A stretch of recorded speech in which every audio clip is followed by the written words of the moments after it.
Welcome to the Learning Pines YouTube. We hope this video helps. You start by confirming prerequisites.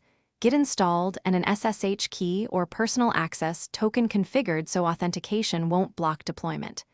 Next, initialize your repository locally, add a concise git ignore and a README, then stage and commit your files.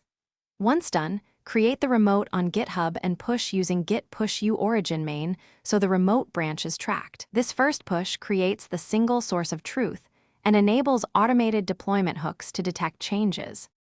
You now configure a GitHub Actions workflow that builds, tests, and deploys on push or pull request merge. Start by adding GitHub/workflows/deploy. IML with jobs for build and deploy, include caching and artifact usage to speed runs. Then, make sure to store secrets, API keys or server SSH, under repository settings so the workflow can access them securely.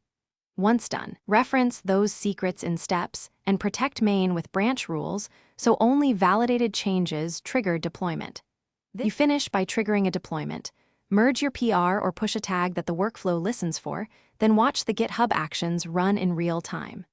Inspect logs for each step, paying attention to non-zero exit codes, missing files, or authentication failures. If deployment fails, make sure secrets are named exactly as referenced, the deploy user has permissions, and an SSH agent or Cloud CLI is available in the runner. Finally, rerun the workflow after fixes. This ensures the pipeline consistently.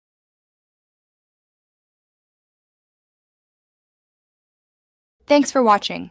Consider subscribing if we helped you.